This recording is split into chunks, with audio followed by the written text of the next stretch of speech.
ഇന്നൊരു രസം ഉണ്ടാക്കാം. അതിലേക്ക് പിന്നെ ഈ ബീട്രൂട്ട്, അതുപോലെ ഈ തക്കാളി, ഇത് രണ്ടും കൂടിയിട്ടൊന്ന് വേവിച്ചെടുക്കാം. പിന്നെ ചെറിയ ഉള്ളി, പിന്നെ തൊലിയോട് കൂടിയുള്ള വെളുത്തുള്ളി, പിന്നെ കറിവേപ്പില, പച്ചമുളക്, വറ്റൽമുളക്, കുരുമുളക്, ജീരകം, ഇവയെല്ലാം കൂടിയിട്ടൊന്ന് ചതച്ചെടുക്കാം. ഇനി ഒരു പാനിലേക്ക് പിന്നെ കുതിർത്ത് വെച്ച പുളിവെള്ളം ഒഴിച്ചു കൊടുക്കുക.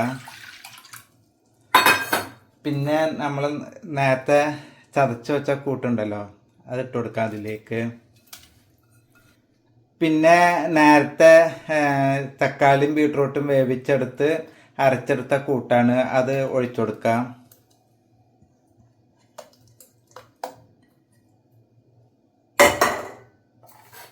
പിന്നെ ഉപ്പ്,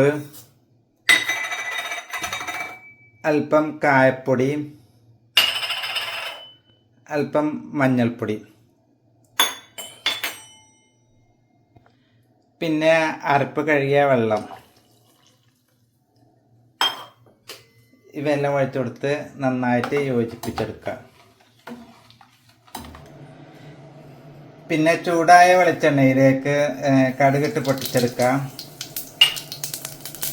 കടുക് പൊട്ടി വന്നാൽ വറ്റൽമുളകും കറിവേപ്പിലിട്ട് പൊട്ടിച്ചെടുക്കാം. എന്നിട്ട് നമ്മുടെ നേരത്തെ യോജിപ്പിച്ച ആ പാനീയമുണ്ടല്ലോ, അത് ഇതിലേക്ക് ഒഴിച്ചു കൊടുക്കാം. എന്നിട്ട് നല്ലവണ്ണം ഇളക്കിയെടുക്കാം.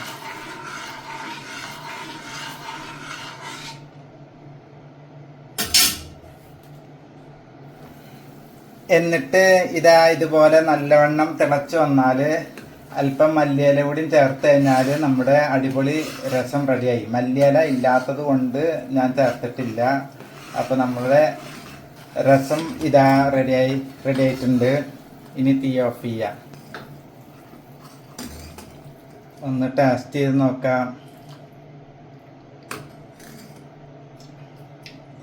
അടിപൊളിയാണ്. അടിപൊളി രസം ഇവിടെ അടിപൊളിയായിട്ട് രസമായിട്ടുണ്ട്. നല്ല കുത്തരി ചോറിലേക്ക് ഈ രസം കൂടെ ഒഴിച്ചിട്ട് ഒഴിക്കുക. ഈ രസം ഉണക്കമീൻ, ഇത് മതി ചോറിലേക്ക്, വേറെ ഒന്നും വേണ്ട.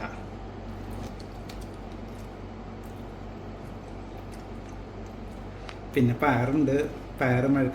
പയറും വെണ്ടക്കായും ബീൻസും കൂടിയിട്ടുള്ള മെഴുക്ക് വരട്ടിയും, ഉണക്കമീൻ തോരൻ, അതൊക്കെ ഇട്ട് ഉണക്കമുള്ളനും ഒരു കഷ്ണം പൊട്ടിച്ച് അതും ഇതിലിട്ട് തിരുമ്പി, രസം കുറവാണ് അപ്പോൾ കുറച്ചും കൂടി രസം ഒഴിച്ച്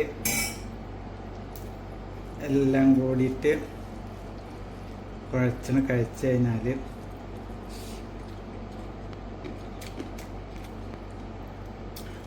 എന്താ പറയാ, ഒന്നും പറയാനില്ല. ഇങ്ങനെ ഉണ്ടാക്കി കഴിച്ചു നോക്കി തന്നെ വേണം, എന്നാലും ഇപ്പം അതിൻ്റെ രുചി അറിയുള്ളൂ. പറഞ്ഞുകൊണ്ട് അറിയില്ലല്ലോ, അത്രക്കും രുചിയാണ്.